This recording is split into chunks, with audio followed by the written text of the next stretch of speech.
नमस्कार, आप देख रहे हैं गुड न्यूज टुडे। शाम के 7 बज चुके हैं। 7 सवाल लेकर हम हाजिर हैं। मैं हूं अनंत भट्ट। धर्मांतरण, ना तो ये शब्द नया है और ना ही धर्मांतरण के पीछे की सोच किसी से छुपी है। बस वक्त वक्त पर इस गंदी सोच के जरिए लोगों का शिकार करने के तरीके बदलते रहते हैं।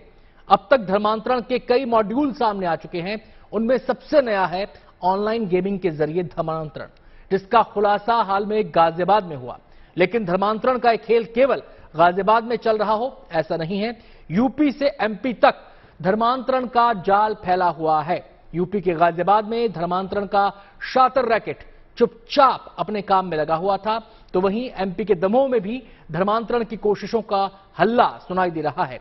जगह अलग है, किरदारों के नाम अलग हैं, लेकिन मकसद दोनों जगह एक ही है। आज कार्यक्रम में हमारे 7 सवाल धर्मांतरण के इसी संक्रमण पर केंद्रित होंगे। गाजियाबाद में ऑनलाइन धर्मांतरण के गंदे खेल का खुलासा तो हो गया, लेकिन यह मामला गाजियाबाद तक ही सीमित नहीं है और ना ही धर्मांतरण के इस शातिर खेल का शिकार इक्का दुक्का लोग हुए हैं, इक्का दुक्का बच्चे हुए हैं। हमारा पहला सवाल इसी से जुड़ा है और हमारा सवाल यह रहा आपके सामने। कहां तक फैले हैं गाजियाबाद के धर्मांतरण सिंडिकेट के तार? अब तक जांच में कई ऐसी बातें सामने आई हैं जो इशारा करती हैं कि इस जाल में 2-4 नहीं बल्कि 200 से 400 बच्चे फंसे हो सकते हैं। जैसे जैसे परतें खुल रही हैं, इस मामले का दायरा बढ़ता जा रहा है।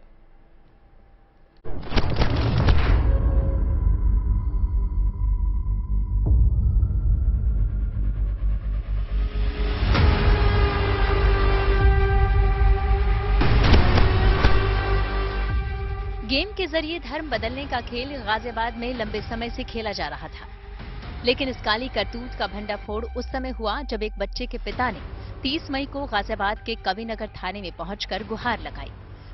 पुलिस ने जब पूरे मामले की छानबीन की तो धर्मांतरण के बड़े सिंडिकेट पर से पर्दा उठ गया।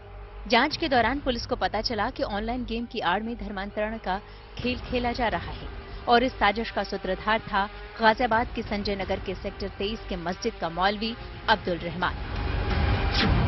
अब्दुल नाबालिग किशोरों को गेम के नाम पर बरगला कर इस्लाम कबूल करने को मजबूर कर रहा था। चैट में जब हम लोगों ने डिटेल स्टडी करी तो उसमें बहुत सारे जाकिर नायक जिन पे प्रतिबंध लगा दिया गया था भारत में, उनके वीडियो शेयर करे गए थे। नमाज अदा करने के तरीके, इस्लाम के फायदे, सरकमसिजन कराने की टेक्निक, तो उस सब के वीडियो शेयर करे गए थे और उनको लालच दिया जाता था कि ये इस्लाम में कन्वर्ट हो जाए। पुलिस ने जब अब्दुल रहमान को गिरफ्तार करके पूछताछ की तो उसने कई सनसनीखेज खुलासे किए। उसने इकरार किया कि उसने गाजियाबाद के 2 नाबालिग बच्चों को फंसाया और उसके बाद उनसे इस्लाम कबूल करवाया। इतना ही नहीं, अब्दुल बच्चों को इस्लामिक शिक्षा के साथ साथ धार्मिक कट्टरता का भी पाठ पढ़ा रहा था। पुलिस इस पूरे मामले की जांच कर रही है। 5 बच्चों की जानकारी सामने आई है। इसी दौरान गाजियाबाद पुलिस को कल गुजरात से कॉल आती है शुभांकर, और गुजरात से जो कॉल आई है उसमें बोला गया कि मास लेवल पे कन्वर्जन कराया गया है करीब 300-400 लोगों का, लेकिन इस क्लेम को अभी पुलिस वेरीफाई कर रही है। पुलिस ने जब धर्मांतरण के सिंडिकेट की परतें उधेड़नी शुरू की तो उनके सामने कई रोंगटे खड़े कर देने वाली जानकारियां सामने आने लगी।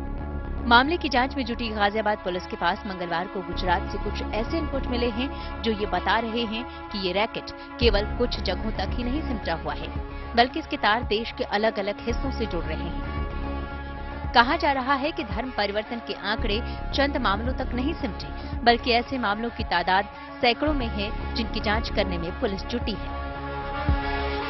गाजियाबाद पुलिस की टीम शहनवाज की तलाश में महाराष्ट्र के कई इलाकों में छापेमारी कर रही है।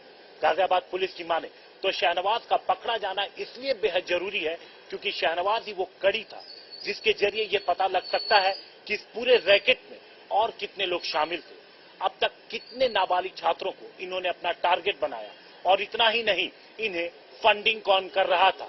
इन सारे सवाल के जवाब तभी मिलेंगे जब शहनवाज और बद्दो पकड़ा जाएगा। पुलिस ने इस मामले के अहम किरदार अब्दुल रहमान को तो गिरफ्तार कर लिया है, लेकिन इस पूरे रैकेट को अंजाम देने वाला मास्टरमाइंड महाराष्ट्र का शाहनवाज मकसूद उर्फ बद्दो अब तक फरार है। बद्दो को ऑनलाइन गेमिंग में महारत हासिल है और वो ही गेम के माध्यम से अपने शिकार का चुनाव करता है और फिर उसे अपने जाल में फंसाता था। जो अभी तक की जांच है, जिनमें से 2 गाजियाबाद के, एक फरीदाबाद का, एक लुधियाना का और मुंबई का है, लेकिन जब शहनवाज पकड़ा जाएगा तब ये साफ हो पाएगा कि इन 5 बच्चों के अलावा कितने और बच्चे थे जो शहनवाज, जो कि ऑनलाइन जब होता था तो कभी बद्दो कभी टाइगर होता था, उसके संपर्क में कितने बच्चे थे। जांच में अभी तक 5 बच्चों के धर्म परिवर्तन का खुलासा हो चुका है, जिसमें 2 गाजियाबाद से, 1 फरीदाबाद से, 1 लुधियाना से और 1 बच्चा मुंबई से शामिल है। लेकिन जैसे जैसे जांच आगे बढ़ेगी, ये आंकड़ा तेजी से बदल सकता है। मामले की गंभीरता को देखते हुए केंद्रीय जांच एजेंसियां भी सतर्क हो चुकी हैं। यूपी पुलिस ने मामले की पूरी जानकारी गृह मंत्रालय को सौंप दी है और गृह मंत्रालय भी इस मामले को लेकर गंभीर है। कहा जा रहा है कि इस मामले की जांच की कमान एनआईए जल्द ही अपने हाथों में ले सकती है। Himanshu Mishra, Ghaziabad, good news today. Ghaziabad में धर्मांतरण के जिस रैकेट का खुलासा हुआ है, उसमें अभी तक की जांच में 2 किरदारों के नाम उजागर हुए हैं। गाजियाबाद के मौलवी अब्दुल रहमान को तो पुलिस गिरफ्तार कर चुकी है, वहीं महाराष्ट्र के शाहनवाज मकसूद की अभी तक फरारी है। पूरे रैकेट का पर्दाफाश करने के लिए अब्दुल से पूछताछ जारी है। हमारा दूसरा सवाल ये रहा आपके सामने, और हमारा सवाल है, धर्मांतरण करवा रहे मौलवी से पूछताछ में क्या क्या खुलासे हुए। मौलवी अब्दुल रहमान ने कबूल किया है कि वो बच्चों का धर्म परिवर्तन करा रहा था। उसने बच्चों के दिमाग में कट्टरता का जहर भरने की बात भी कबूली है। इस बारे में विस्तार से बता रहे हैं हमारे संवाददाता मनीष चौरसिया। धर्मांतरण के मामले में पुलिसिया पूछताछ में आरोपी अब्दुल रहमान ने कई बड़े खुलासे किए हैं और कई बातों को उसने कबूल भी किया है। अब्दुल रहमान ने पुलिसिया पूछताछ में इस बात को कबूल किया है कि उसने बच्चों का रेडिकलाइजेशन करने की कोशिश की थी। वो लगातार बच्चों को उनके धर्म को लेकर उकसा रहा था। वो लगातार बच्चों को ये बता रहा था कि इस्लाम सर्वोपरि है। पुलिसिया पूछताछ में अब्दुल रहमान ने यह भी माना कि वो नाबालिग बच्चों को ऐसा कंटेंट देता था वीडियो के फॉर्मेट में या किसी और फॉर्मेट में, जिसे देखकर बच्चों का माइंड वॉश हो सके, और इन्हीं सब बातों से बच्चे प्रभावित हुए भी। गाजियाबाद में सक्रिय धर्मांतरण गैंग की मोडस ऑपरेंडी के अलग अलग चरण थे। सबसे पहले ऐसे बच्चों की पहचान की जाती जिन्हें ऑनलाइन गेमिंग की लत थी, फिर गेमिंग की आड़ में ऐसे बच्चों से संपर्क बढ़ाया जाता और फिर उन्हें अपने झांसे में लेकर धर्मांतरण की तरफ बढ़ाया जाता, और इसके लिए बच्चों का ब्रेन वॉश भी किया जा रहा था। हमारा तीसरा सवाल ये रहा आपके सामने, और हमारा सवाल है, बच्चों का कैसे ब्रेन वॉश कर रहा था धर्मांतरण गिरोह। जांच में पता चला है कि झांसे में आए बच्चों को पाकिस्तान का यूट्यूब चैनल यूथ क्लब दिखाया जा रहा था। कट्टरपंथी तारिक जमीन और जाकिर नायक के वीडियो दिखाए जा रहे थे। यूरोप के लड़कों के ग्रुप से जोड़ा जा रहा था।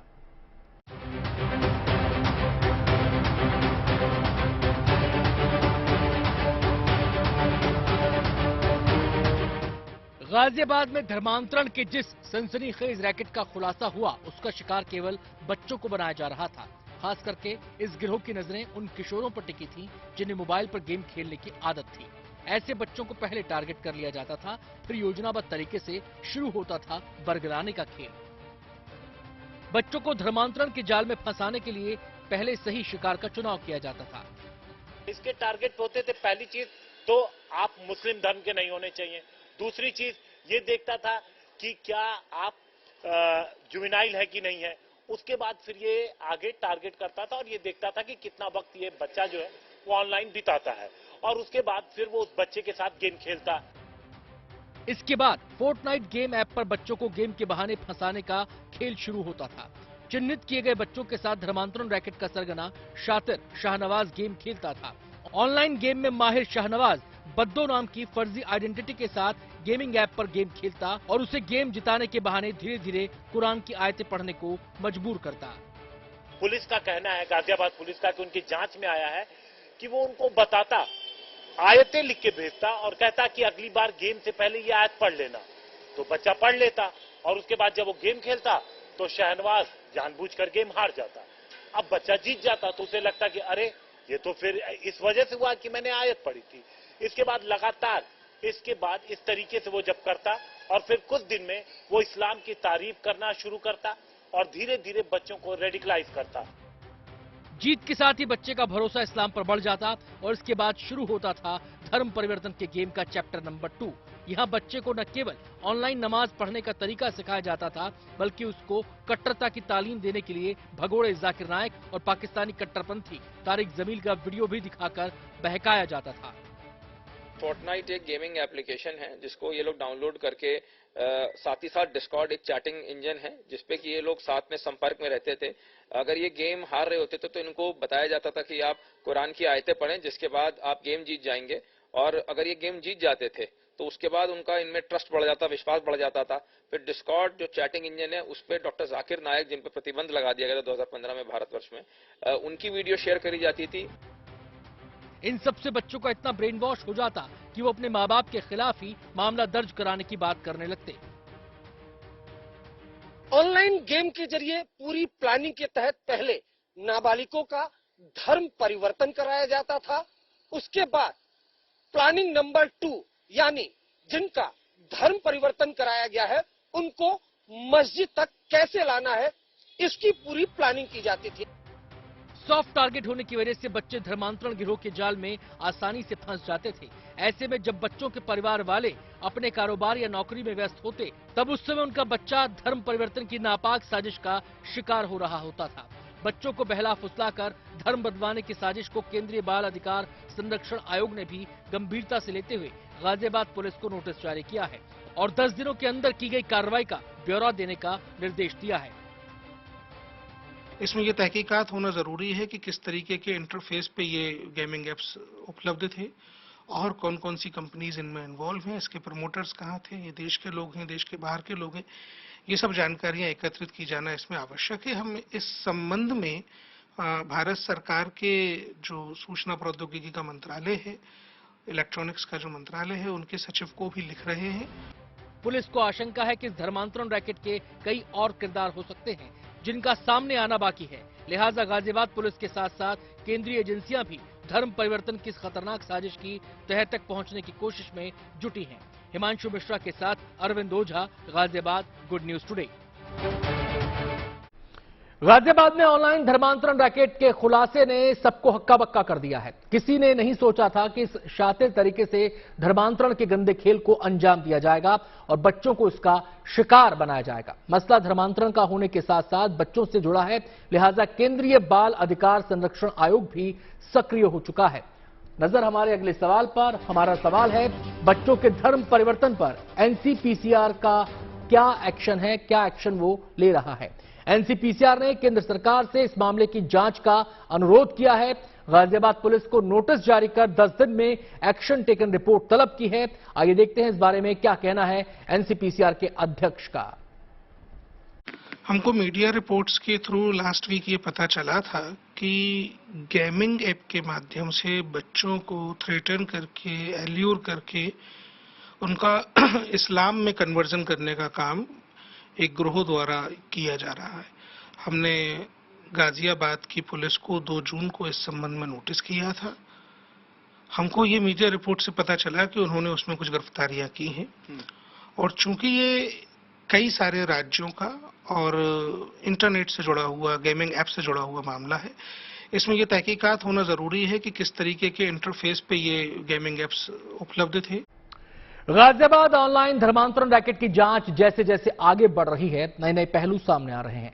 यह भी पता चल रहा है कि गाजियाबाद तक केवल सीमित नहीं था। इस रैकेट के तार महाराष्ट्र के साथ ही मध्य प्रदेश से भी जुड़ते दिखाई दे रहे हैं। हमारा 5वां सवाल ये रहा आपके सामने और हमारा सवाल है, गेमिंग धर्मांतरण रैकेट के तार मध्य प्रदेश से कैसे जुड़ रहे हैं।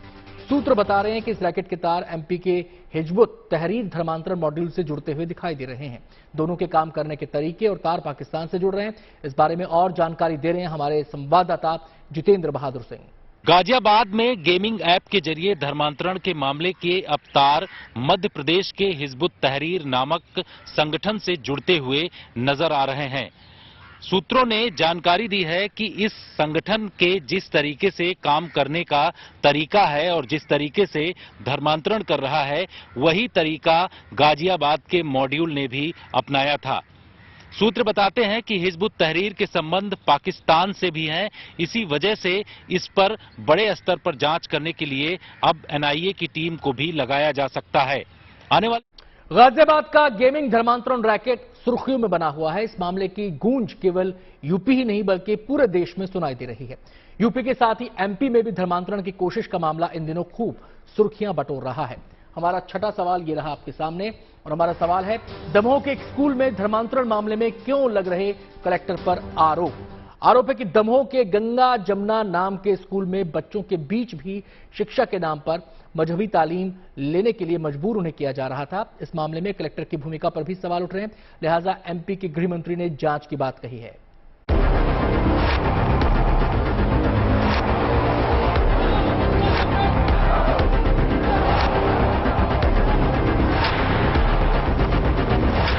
बहुत गंभीर है, जिसमें उसने क्लीन चिट देने का पूरा प्रयास किया है। बाद में हमने जेडी से जो जांच कराई है उसमें केवल गणवेश का ही विषय नहीं है, और भी कई सारी कमी उस विद्यालय में पाई गई है।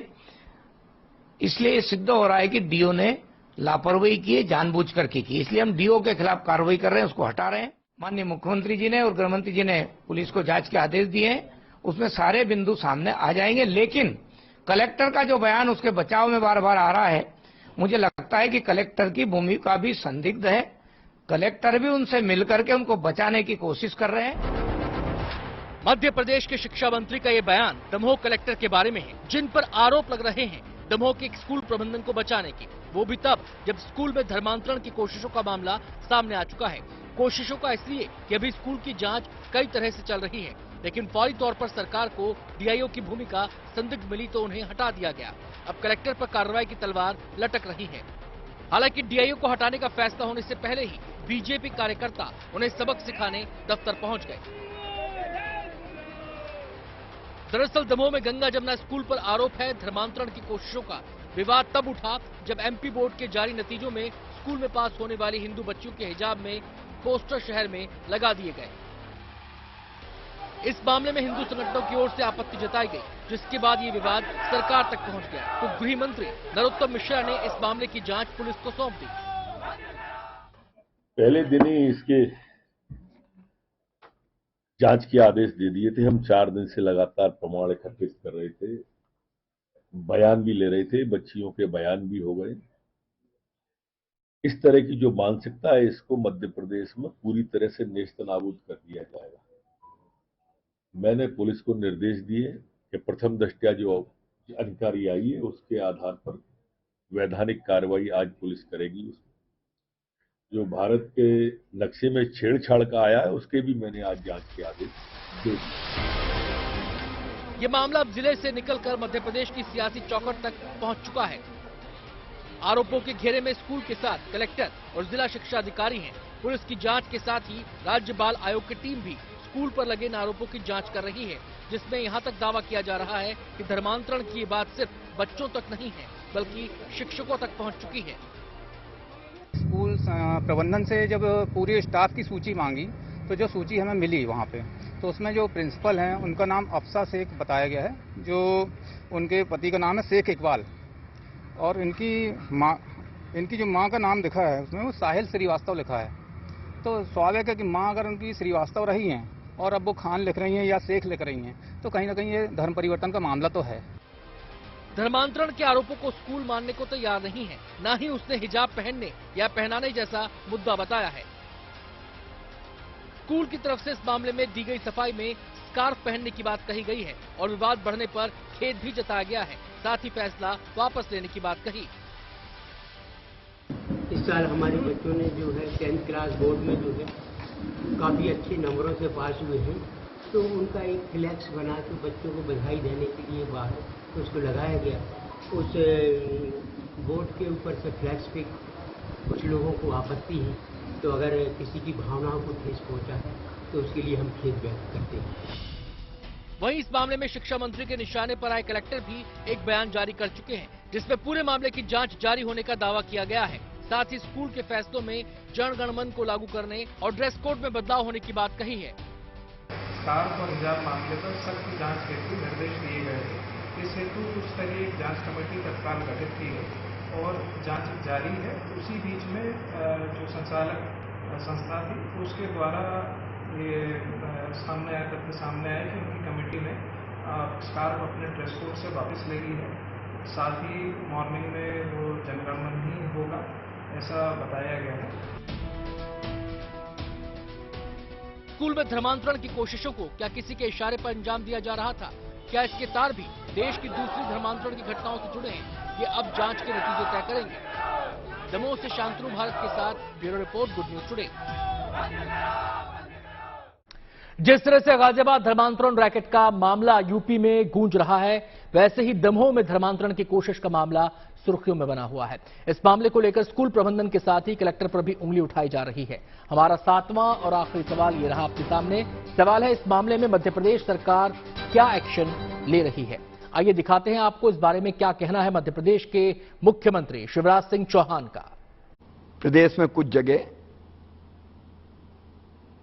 धर्मांतरण के कुचक्र चल रहे हैं, हम उनको कामयाब नहीं होने देंगे। पूरे प्रदेश में हमने जांच के भी निर्देश दिए, विशेषकर जो शिक्षण संस्थान हैं, चाहे मदरसे चलते हो, अगर गलत ढंग से शिक्षा भी दी जा रही होगी तो हम उसको भी चेक करेंगे। देखते रहिए गुड न्यूज टुडे। कल होगी आपसे मुलाकात, नया मुद्दा, नए सवाल। तब तक इजाजत, नमस्कार।